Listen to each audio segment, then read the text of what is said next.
जय श्री राम, हर हर महादेव। मैं अधिवक्ता बाजेश श्रीवास्तव वाराणसी से पुनः आप लोग के समक्ष उपस्थित हूँ एक नया वीडियो लेकर। और विषय है उत्तर प्रदेश पंचायत राज अधिनियम 1947। इसके पूर्व भी लगभग मैंने 33 वीडियो अपने यूट्यूब चैनल पर अपलोड कर दिया है। कृपया आप लोग उसको जरूर देखें, क्योंकि यह video Uttar Pradesh higher judiciary या लोअर डिवीजन की जो भी तैयारी करने वाले छात्र होंगे, विद्यार्थी होंगे या अधिवक्ता महोदय होंगे, उनके लिए वीडियो बहुत ही हेल्पफुल होगा। और अभी तक मेरे इस चैनल को जिन व्यक्तियों द्वारा सब्सक्राइब नहीं किया गया है, कृपया आग्रह है कि सब्सक्राइब जरूर कर लें, बेल आइकन पर क्लिक कर दें, ताकि जब भी कोई मैं वीडियो अपलोड करूं तो इसकी सूचना आप लोग को तुरंत मिल जाए। विषय पे आने से पहले एक और स्पष्टीकरण देना मैं चाहूँगा कि पूर्व के वीडियो में मैं जब रिवीजन कर रहा था तो एक जगह हमसे गलती हो गई है, उसको मैं संशोधन करना चाहता हूँ। न्याय पंचायत और ग्राम पंचायत एक ही चीज़ होते हैं, हमने इस वर्ड का प्रयोग कर दिया था, जबकि मेरा कहने का तात्पर्य वहाँ ये था कि ग्राम सभा एवं ग्राम पंचायत एक ही चीज़ होते हैं। तो कृपया आप लोग संशोधन कर लें उस चीज़ को, और उस कमी को, उसके लिए हमें खेद है कि हमारे शब्द थोड़ा सा गलत बोल दिए गए मेरे द्वारा। आते हैं विषय पर। आज का विषय है सामान्य बैठकें, जो ग्राम सभा की सामान्य बैठकें होती हैं, और एक विशेष बैठक जो होती है जो कार्य के संपादन के लिए होता है। दूसरा एक बैठक होता है जो कि ग्राम प्रधान या किसी को हटाने के लिए जो रिजोल्यूशन लाया जाता है उसके लिए होता है। तो हम लोग रिजोल्यूशन वाला बात हम लोग पिछले वीडियो में चर्चा कर लिए हैं। आज हम लोग सामान्य बैठक के बारे में बात करेंगे और एक विशेष बैठक के बारे में बात करेंगे। क्योंकि यहाँ कन्फ्यूजन होता है, इसलिए कि दो बातें कही गई हैं। धारा 11 में एक जगह बैठक की बात कही गई है और धारा 12 कैपिटल बी में भी बैठक की बात कही गई है, तो इसमें थोड़ा कन्फ्यूजन होता है। लेकिन जब हम लोग इसको ध्यान से पढ़ते हैं तो पता चलता है वहाँ सामान्य बैठक की बात कही गई है, और यहाँ जो धारा 12 कैपिटल बी में बात की गई है वो कार्य के संपादन के लिए बैठक की बात की गई है। तो दोनों में अंतर है। और उसके बाद हम लोग कृत्य के बारे में पढ़ेंगे। तो कृत्य से संबंधित धारा 15 कैपिटल ए है, धारा 16 है और धारा 15 है, और अन्य भी धाराएं हैं, लेकिन वो धारा कृत्यों से संबंधित नहीं है, जबकि शक्तियों से संबंधित है कि एक ग्राम पंचायत की क्या शक्ति होती है। और हाँ, यहाँ एक बात और स्पष्ट कर दें, जो भूमि प्रबंधक समिति की बात कही गई जो धारा 28 कैपिटल ए में, वो वही चीज़ होता है जो ग्राम पंचायत होते हैं जो चुन के जाते हैं, उसी में उन्हीं लोगों को भी भूमि प्रबंधक समिति के नाम से जाना जाता है। मतलब उसके लिए अलग से कोई व्यवस्था नहीं होती है। जो ये ग्राम पंचायत होते हैं सदस्य और जो उसके अध्यक्ष प्रधान होते हैं, वही भूमि प्रबंधक समिति मान ली जाती है, और उसी के अध्यक्ष के रूप में ग्राम प्रधान को मान लिया जाता है। क्योंकि जब हम लोग भू राजस्व संहिता जब पढ़ेंगे तो उसमें या देखेंगे कि वहाँ पर परिभाषा के बारे में, तो जब भूमि प्रबंधक समिति के बारे में जो लिखा गया वो सीधे डेलीगेट कर देता है धारा 28 कैपिटल ए के बारे में। तो आते हैं हम लोग बैठकों के बारे में। तो पहले देख लेते हैं सामान्य बैठक, जो धारा 11 में दिया गया है। ये कह रहा है कि प्रत्येक ग्राम सभा की प्रतिवर्ष 2 सामान्य बैठकें होंगी। एक बैठक खरीफ की फसल कटने के तुरंत बाद, जो तस्मिन पश्चात खरीफ की बैठक कही जाएगी, और दूसरी बैठक रबी की फसल कटने के तुरंत बाद, जो तस्मिन पश्चात रबी की बैठक कही जाएगी, जिसकी अध्यक्षता संबंधित ग्राम पंचायत के प्रधान द्वारा की जाएगी। तो ये सामान्य बैठक की बात कर रहा है धारा 11, जो कि रबी फसल कटने के तुरंत बाद बैठक की जाएगी और खरीफ फसल कटने के तुरंत बाद बैठक की जाएगी, और इसकी अध्यक्षता ग्राम प्रधान द्वारा किया जाएगा। अब एक बात और कह रहा है कि प्रतिबंध यह है कि प्रधान नियत प्राधिकारी द्वारा लिखित रूप से मांग किए जाने पर अथवा सदस्यों की संख्या के कम से कम 1/5 की मांग पर ऐसी मांग के दिनांक से 30 दिन के भीतर किसी भी समय एक साधारण सामान्य बैठक बुला सकता है। ग्राम सभा की समस्त बैठक का समय और स्थान नियत रीति से प्रकाशित किया जाएगा। इसके कहने का तात्पर्य यह है कि यहाँ जो बात बताई गई सामान्य बैठक की, जो साल भर में 2 बार होगा, एक खरीफ फसल कटने के बाद, एक रबी फसल कटने के बाद, तो ये एकदम हार्ड एंड फास्ट नहीं रूल के रूप में प्रयोग नहीं किया जाएगा। इसके लिए कह रहा है कि यदि कभी भी कोई सदस्य, जो 1/5 सदस्य होंगे कम से कम, डिमांड करते हैं कि बैठक होनी चाहिए सामान्य बैठक, तो वो 30 दिन की सूचना देकर के सामान्य बैठक कर सकते हैं कभी भी। और एक बात और करा कि अग्रेतर प्रतिबंध यह है कि यदि प्रधान यथापूर्वक बैठक बुलाने में चूक करे तो नियत प्राधिकारी नियत की जाने वाली अवधि के भीतर ऐसी बैठक बुला सकता है। अर्थात इसके कहने का तात्पर्य यह है कि जो नियत प्राधिकारी होते हैं यदि कभी ग्राम पंचायत भंग हो जाता है या प्रधान के नहीं रहने पे, तो एक प्रशासक के रूप में नियुक्त किया जाता है नियत प्राधिकारी के द्वारा, या खुद नियत प्राधिकारी होता है उसमें।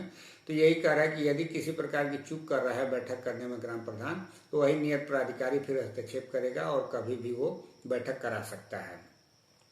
इसके बाद ये करें कि ग्राम सभा की किसी बैठक के लिए गणपूर्ति की संख्या सदस्यों की संख्या की 1/5 होगी, किंतु प्रतिबंध यह है कि गणपूर्ति के अभाव में स्थगित की गई किसी बैठक के लिए गणपूर्ति की आवश्यकता नहीं होगी। अच्छा, एक बात यहाँ जो गणपूर्ति की बात कही गई है कि सदस्यों की संख्या 1/5 होगी, लेकिन जब किसी प्रधान को हटाने के लिए रिजोल्यूशन पास किया जाएगा, जब उसकी बैठक की जाएगी, तो वहाँ 1/5 नहीं होगा, वहाँ 1/3 सदस्यों का उपस्थित होना जरूरी है गणपूर्ति के लिए। तो ये थोड़ा सा अंतर है, इसको आप लोग दिमाग में बैठा के चलें। अब उपधारा 3 कराए कि ग्राम सभा निम्नलिखित मामलों पर विचार करेगी और ग्राम पंचायत को सिफारिश और सुझाव दे सकती है। ये कह रहा है कि ग्राम पंचायत के खातों का वार्षिक विवरण, पूर्ववर्ती वित्तीय वर्ष की प्रशासन की रिपोर्ट और अंतिम लेखा परीक्षा टिप्पणी और उस पर दिए गए उत्तर यदि कोई हो, और पूर्ववर्ती वर्ष से संबंधित ग्राम पंचायत के विकास कार्यक्रमों और चालू वित्तीय वर्ष के दौरान लिए जाने के लिए प्रस्तावित विकास कार्यक्रमों की रिपोर्ट, ग्राम में समाज के सभी वर्गों के बीच एकता और समन्वय की अभिवृद्धि, ग्राम के भीतर प्रौढ़ शिक्षा का कार्यक्रम, ऐसे अन्य मामले जैसे नियत किए जाएं। तो इन सब मामलों के लिए एक सामान्य बैठक की बात कही गई है इसमें, कि जो सामान्य बैठक होगा उसमें इन विषयों पर सामान्य रूप से चर्चा किया जा सकता है। उसके बाद कह रहा है कि ग्राम पंचायत ग्राम सभा की सिफारिशों और सुझावों पर सम्यक विचार करेगी, यानी कि सामान्य जो बैठक होगा उसमें उनकी जो सिफारिश होगा और सुझाव होगा उस पर सम्यक विचार किया जाएगा। पुनः यह कह रहा है कि ग्राम सभा निम्नलिखित कृत्यों का संपादन करेगी। जो सामान्य बैठक होगा उसमें क्या क्या किया जाएगा: सामुदायिक कल्याण कार्यक्रमों के लिए स्वैच्छिक श्रम और अंशदान जुटाना, ग्राम से संबंधित विकास योजनाओं के कार्यान्वयन के लिए हिताधिकारी की पहचान किया जाना, और ग्राम से संबंधित विकास योजनाओं के क्रियान्वयन में सहायता पहुंचाना।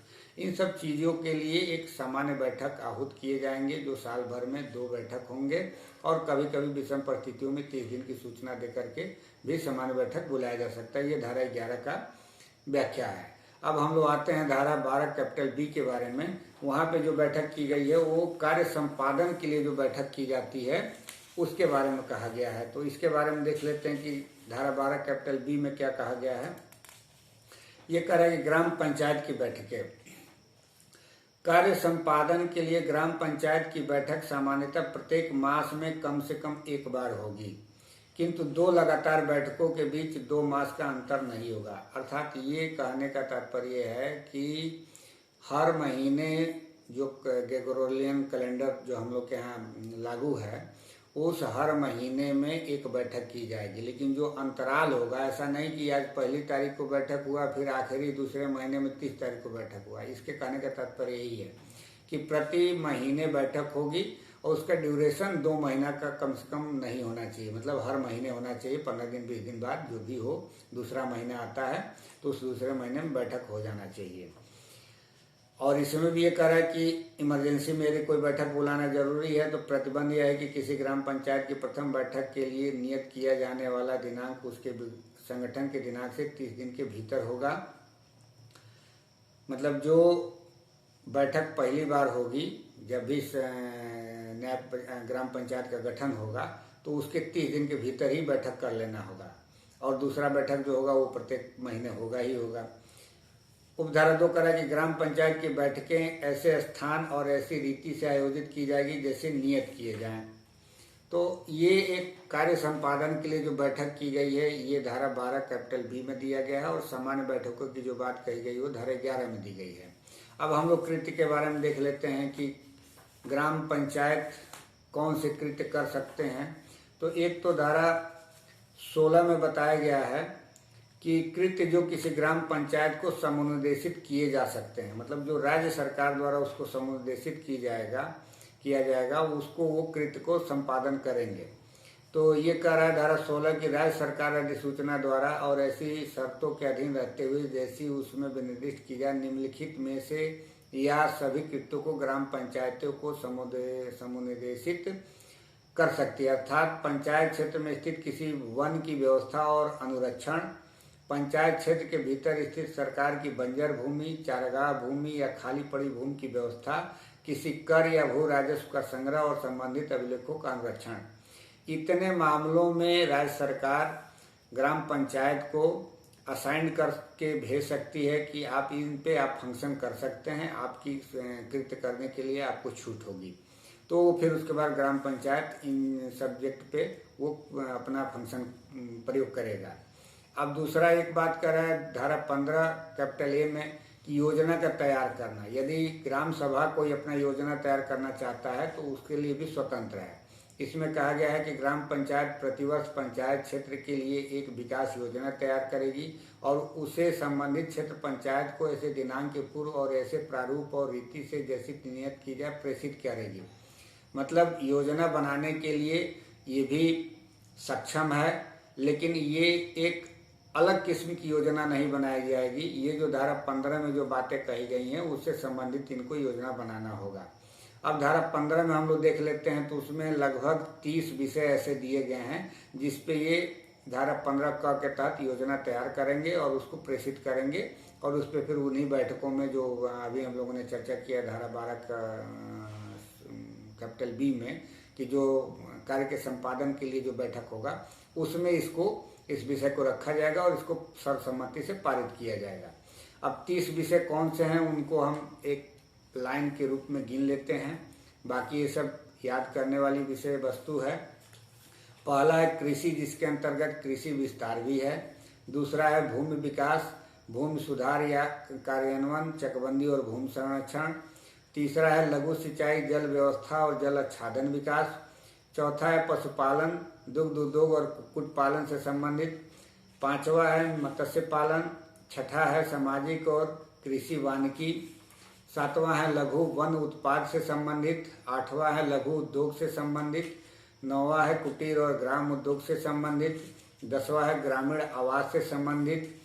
11वां है पेयजल से संबंधित। 12वां है ईंधन और चारा भूमि से संबंधित। 13वां है सड़कें, पुलियां, पुलों, नौका घाट, जल मार्ग और संचार के अन्य साधन से संबंधित। 14वां है ग्रामीण विद्युतीकरण से संबंधित। 15वां है गैर पारंपरिक ऊर्जा स्रोत से संबंधित। 16वां है गरीबी उपशमन कार्यक्रम से संबंधित। 17वां है शिक्षा, जिसके अंतर्गत प्रारंभिक और माध्यमिक विद्यालय भी हैं। 18वां है तकनीकी प्रशिक्षण और व्यावसायिक शिक्षा से संबंधित। 19वां है प्रौढ़ और अनौपचारिक शिक्षा से संबंधित। 20वां है पुस्तकालय से संबंधित। 21वां है खेलकूद और सांस्कृतिक कार्यक्रम से संबंधित। 22वां है बाजार और मेलों से संबंधित। 23वां है चिकित्सा और स्वच्छता से संबंधित। 24वां है परिवार कल्याण से संबंधित। 25वां है आर्थिक विकास के लिए योजना से संबंधित। 26वां है प्रसूति और बाल विकास से संबंधित। 27वां है समाज कल्याण, जिसके अंतर्गत विकलांगों और मानसिक रूप से मंद व्यक्तियों का कल्याण भी है, इससे संबंधित। 28वां है कमजोर वर्गों और विशिष्ट अनुसूचित जनजातियों और अनुसूचित जातियों के कल्याण से संबंधित। 29वां है सार्वजनिक वितरण प्रणाली से संबंधित और 30वां है सामुदायिक आस्तियों का अनुरक्षण से संबंधित। ये लगभग 30 ऐसे विषय हैं जिसपे योजना तैयार ग्राम पंचायत द्वारा किया जाएगा धारा 15 कैपिटल ए के तहत। और कुछ ऐसे भी मामले हैं जो कि धारा 16 में दिए गए हैं, जो राज्य सरकार द्वारा इनको करने के लिए कहा जाता है तो उसको करते हैं। और इसके बैठकों के लिए धारा 12 के कैपिटल बी में जो व्यवस्थाएं दी गई हैं प्रत्येक महीने, उनके द्वारा इसको संपादन किया जाता है। जो भी विषय इसमें से चुना जाएगा उन विषयों पर सर्वसम्मति से बैठकों में उसको पास कराया जाएगा। यदि वो विषय पास हो जाता है तो फिर उस पर संस्तुति करके कार्य का संपादन किया जाएगा। और सामान्य बैठक के लिए हम लोगों ने देखा कि धारा 11 में कैसे एक सामान्य बैठक होगा खरीफ फसल के कटने के बाद और रबी फसल कटने के बाद। हमें आशा है कि आप लोग को वीडियो जरूर पसंद आया होगा और समझ में भी आया होगा। ज़्यादा समझने के लिए आप लोग बेयर एक्ट जरूर पढ़ें। जिन धाराओं का मैंने वर्णन किया है उन धाराओं को जरूर पढ़ें आप लोग। अगले वीडियो में मैं उपस्थित रहूँगा, तब तक के लिए इजाज़त चाहिए। धन्यवाद।